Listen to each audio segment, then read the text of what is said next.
हम सभी लोग इस बात से वाकिफ हैं कि अभी हाल ही में जाने माने टीवी एक्टर सिद्धांत वीर सूर्यवंशी, जिन्हें कुसुम सीरियल के लिए जाना जाता है, वारिस सीरियल के लिए जाना जाता है, रिश्तों में कट्टी बट्टी के लिए जाना जाता है, वे जिम में वर्कआउट के दौरान कार्डियक अरेस्ट के चलते उनकी मौत हो गई, उनका निधन हो गया। और ये कहा जा रहा है कि जब वे जिम में वर्कआउट कर रहे थे तो उन्हें अचानक से कार्डियक अरेस्ट हुआ और वे जमीन पर गिर पड़े और आनन फानन में ही उन्हें मुंबई के कोकिलाबेन धीरूभाई अंबानी अस्पताल में ले जाया गया। और वहां पर डॉक्टर ने उन पर काफी कोशिश करी उन्हें रिवाइव करने की, लेकिन वे उन्हें बचा नहीं सके और उन्होंने उन्हें मृत घोषित कर दिया।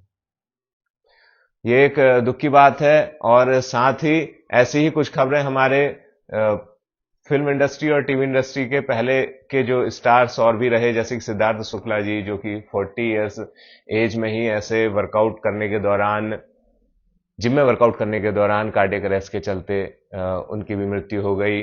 और अभी हाल के महीनों में ही जाने माने कॉमेडियन राजू श्रीवास्तव जी के साथ भी ऐसा ही कुछ हुआ कि वे भी जिम में वर्कआउट करने के दौरान कार्डियक अरेस्ट के चलते हॉस्पिटलाइज हुए और हॉस्पिटलाइज होने के कुछ दिनों बाद डॉक्टर उन्हें बचा नहीं पाए और उनकी भी मृत्यु हो गई।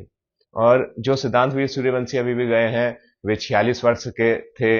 और साथ ही जो राजू श्रीवास्तव जी हैं, वे 58 वर्ष के थे। तो इससे जो चीजें सामने आ रही हैं, एक तो इस तरीके की चीज भी सामने आ रही है कि कार्डियक अरेस्ट, जिसे ये माना जाता था कि 60 साल की उम्र के बाद ये बड़ी कॉमन चीज होती थी, आज हम देख रहे हैं इतने यंगस्टर्स में, 40 के आसपास की एज के भी यंगस्टर्स हैं, इनमें भी ये बहुत जो है आम बात दिखाई दे रही है।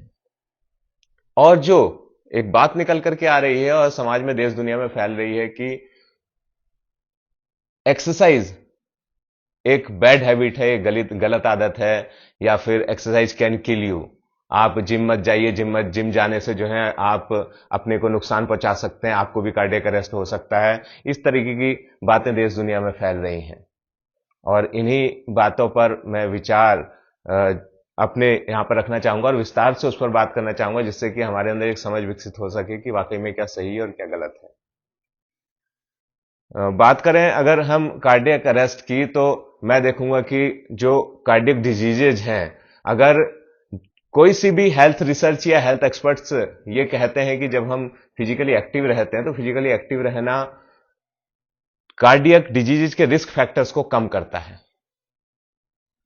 और तो और जो हेल्थ के फील्ड में रिसर्चेज हैं, अनुसंधान है, शोध हैं, वे कहते हैं कि कम से कम 150 मिनट्स ऑफ मॉडरेट इंटेंसिटी की एक्सरसाइज पर वीक करना बहुत जरूरी है और ये करने से हम अपनी कार्डियक हेल्थ को अच्छा रख सकते हैं। अब ये जो हो रहा है, ये केवल उन केसेस में हो रहा है जहां पर हो सकता है कि उनको पहले से कार्डियक की कोई प्रॉब्लम रही हो, कार्डियक डिजीज रही हो, जिसका उन्हें अंदाजा ना हो, या फिर अंदाजा था तो उन्होंने प्रॉपरली उसको मॉनिटर नहीं किया। ये भी बात ध्यान देने वाली है कि मॉडरेट इंटेंसिटी एक्सरसाइज के लिए यहां पर रिकमेंडेशन कर रहे हैं। जब हम हाई इंटेंसिटी एक्सरसाइज करते हैं तो खास हाई इंटेंसिटी एक्सरसाइज के लिए हमें ध्यान देने की जरूरत है कि क्या वाकई में हमें कोई प्रॉब्लम पहले से तो नहीं है। मतलब पहले हम ये जान लें कि क्या कारण हो सकते हैं जो कार्डियक अरेस्ट के लिए रिस्पॉन्सिबल हो सकते हैं। जैसे कि हमारा blood pressure, diabetes, blood cholesterol, smoking की हैबिट, स्ट्रांग फैमिली हिस्ट्री की पहले भी हमारी फैमिली में कार्डियक अरेस्ट बहुत आम बात रही है।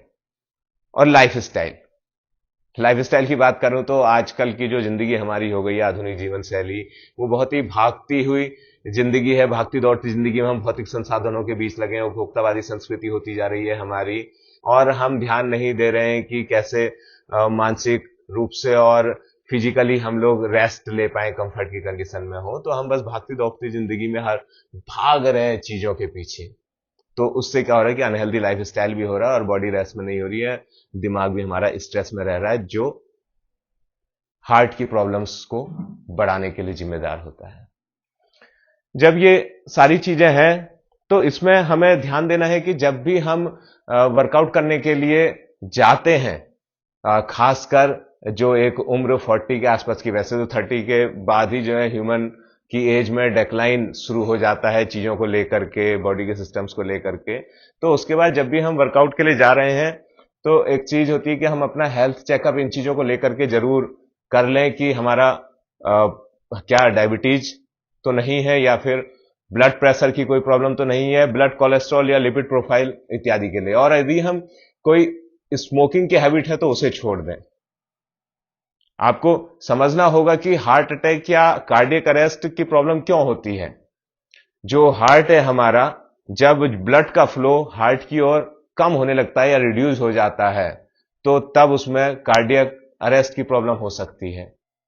और ये क्यों रिड्यूस होता है? क्योंकि जो ब्लड की ओर जो हार्ट की ओर ब्लड ले जाने वाली आर्टरीज हैं उनमें ब्लॉकेज का होना। और ब्लॉकेज क्यों? जो मैंने एक कारण बताया, ब्लॉकेज इनसे बनते हैं। तो जब हमारी कंडीशन है कि ऐसी, और इनके लिए कुछ, अगर आप पहले तो हेल्थ चेकअप करके जिम में जाएं। और एक चीज और होती है, मैं अपने ट्रेनर्स से कहना चाहूंगा कि ट्रेनर्स को भी ये बहुत ध्यान देने की जरूरत है। एक फिटनेस असेसमेंट, जब भी कोई आता है तो फिटनेस असेसमेंट करने की जरूरत होती है। फिटनेस असेसमेंट में हम कार्डियोवैस्कुलर जो हमारा सिस्टम है उसकी एंड्योरेंस को भी नापते हैं, मसल स्ट्रेंथ को भी नापते हैं, फ्लेक्सिबिलिटी को भी नापते हैं। तो यहां पर जिस तरीके की प्रॉब्लम बार बार सामने आ रही है, यहां पर तो बहुत जरूरी हो जा रहा है कि कार्डियोवैस्कुलर एंड्योरेंस को हम वहां पर फिटनेस असेसमेंट के तहत उसको एसेस कर लिया जाए। लेकिन उससे पहले जरूरी है, अगर हम फिटनेस असेसमेंट हर बार जिम जाते समय नहीं भी कर पा रहे हैं तो मेरा जो जिम गोवर्स हैं उनको कहना होगा कि आप कम से कम अपना health checkup, regular health checkup करते रहें, ताकि ये प्रॉब्लम आपको ना आए। आपके अंदर अगर प्रॉब्लम है तो आपको ध्यान रहे। जब आप हाई इंटेंसिटी एक्सरसाइज करने के लिए जा रहे हैं, मॉडरेट इंटेंसिटी एक्सरसाइज तो ऑलमोस्ट सभी लोग कर सकते हैं। और हाँ, ये भी ध्यान रखें जब हम एक्सरसाइज कर रहे हैं तो धीरे धीरे बढ़ाएं। कई बार लोग बहुत जोश में आ जाते हैं और जोश में होने लगता है, जो पहले से जिम के अंदर कुछ कर रहे हैं और अच्छी बॉडी बना रखी है, उन्होंने अच्छा फिटनेस लेवल है उनका, तो आप जल्दी से उसे अचीव करने की कोशिश करते हैं और स्लो प्रोग्रेशन की बजाय आप फास्ट प्रोग्रेशन करते हैं, जल्दी से जल्दी उसे पकड़ने की कोशिश करते हैं। जबकि आपका स्टेमिना और आपकी कैपेसिटी कुछ और है, आपकी बॉडी की, आपके सिस्टम की, आपके कार्डियोवास्कुलर सिस्टम की कैपेसिटी कम है, लेकिन आप उस होड़ में कि मुझे जल्दी से जल्दी इन्हें पकड़ना है, आप जल्दी करने की कोशिश रखते हैं। तो यहां पर ध्यान रखेंगे कि जोश में होश ना खोएं। तो पहले अपने हेल्थ चेकअप को कर लें और उसके बाद उसके अकॉर्डिंग जाएं, मतलब कि डॉक्टर्स की सलाह के बाद, और एक सर्टिफाइड फिटनेस ट्रेनर के अंडर में एक्सरसाइज करें जो कि आपकी इन चीजों को पहचान सके। यहां पर कुछ इस तरीके के सिम्टम भी मैं जो हमें पहचानने में मदद कर सकते हैं कि क्या वाकई कोई कार्डियक प्रॉब्लम हमें है, उन्हें भी एक नज़र में थोड़ा मोटा मोटा बताना चाहूंगा, जो कि हमें आइडेंटिफाई करने में हेल्प कर सके कि क्या वाकई में कोई कार्डियक प्रॉब्लम जैसा लग रहा है जब हमने चेकअप नहीं करवाया हुआ है। तो डिस्कंफर्ट हमारे चेस्ट पोर्शन में जब होता है, यानी कि चेस्ट में कोई पेन हो रहा है, हम वर्कआउट कर रहे हैं, चेस्ट में हल्का पेन है या फिर भारीपन है या फिर एक स्क्वीजिंग टाइप का हमें डिस्कंफर्ट फील हो रहा है चेस्ट रीजन पे, तो आप तुरंत ही अपनी एक्सरसाइज रोक दें और इमीडिएटली डॉक्टर को दिखाएं। अनयूजुअल ब्रीथलेसनेस, जब आप एक्सरसाइज करते हैं तो आपको सांस लेने में कठिनाई होती है, आप हाफते हैं, लेकिन अनयूजुअल का मतलब है कि आप इस तरीके से हाफते हैं कि आप समझ रहे हैं कि यार ऐसा इतनी एक्सरसाइज करने पे तो नहीं होना चाहिए था, ये थोड़ा अनयूजुअल सा है, अननेचुरल सा है। तो इस तरीके की अगर हमें सांस लेने में कठिनाई हो रही है तो तुरंत एक्सरसाइज को रोक दें और आप इमीडिएटली डॉक्टर को कंसल्ट करें। चेस्ट के अलावा भी चेस्ट के नजदीकी कुछ बॉडी के पार्ट्स, जैसे कि मान लिया जॉ, ये जबड़ा है हमारा, या फिर शोल्डर है या आर्म्स है, और या फिर बैक का पोर्शन, अगर यहां पर भी हमें डिस्कंफर्ट हो रहा है या पेन हो रहा है तो तब भी उस कंडीशन में एक्सरसाइज ना करें, ये साइन हो सकता है आपके कार्डियक प्रॉब्लम का। तो उसको में भी आप इमीडिएटली जो है डॉक्टर को दिखाएं। वर्कआउट के दौरान टायर्डनेस होना, कि आप थक रहे हैं, ये कॉमन सी बात है, लेकिन थकने के साथ साथ आपको डिजीनेस हो रही है, लाइट हेडेडनेस हो रही है, आपको चक्कर आ रहा है, तो वो भी एक गलत साइन हो सकता है, यानी कि आपको कार्डियक प्रॉब्लम होने का एक लक्षण हो सकता है। तो उस केस में भी आपको तुरंत डॉक्टर को कंसल्ट करने की जरूरत है। जो हमारी स्वेटिंग है, जब हम एक्सरसाइज करते हैं तो नॉर्मल सी बात है कि स्वेट होगा, लेकिन जब आपको लगता है कि स्वेट नॉर्मल की जगह बहुत ज्यादा हो रहा है तो ऐसे में भी समझ जाएं और तुरंत ही अपने डॉक्टर से कंसल्ट करें। तो इस तरीके के कुछ लक्षण है जो हमें हेल्प कर सकते हैं। और लेकिन इससे भी पहले मैं फिर भी यही कहना चाहूंगा कि जब भी हम जिम के लिए जाते हैं तो कोशिश करें कि health checkup, regular health checkup हम करते रहें, तो हमें पता रहेगा कि क्या कोई कार्डियक प्रॉब्लम हमारे अंदर आ रही है, तो हमें कितनी इंटेंसिटी की एक्सरसाइज करनी चाहिए, मॉडरेट करनी चाहिए या हाई इंटेंसिटी क्या हम कर सकते हैं। अगर ये सब हमें पता होगा और प्रॉपर उसकी मॉनिटरिंग कर रहे होंगे तो फिजिकली एक्टिव रहना बहुत ही बेहतरीन है। फिर कोई भी दुनिया की कोई साइंस, कोई हेल्थ एक्सपर्ट या फिर कोई हेल्थ इंस्टीट्यूट इस बात को मना नहीं करता कि आप जिम मत जाइए।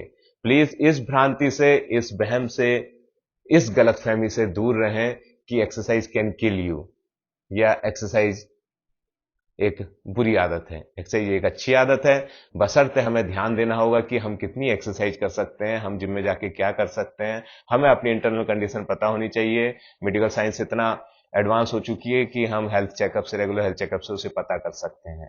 लेकिन इस तरीके की गलत धारणा अपने अंदर ना बनाएं और जरूर जरूर जिम जाएं, एक्सरसाइज करें और फिट रहें। Wish you all fitness.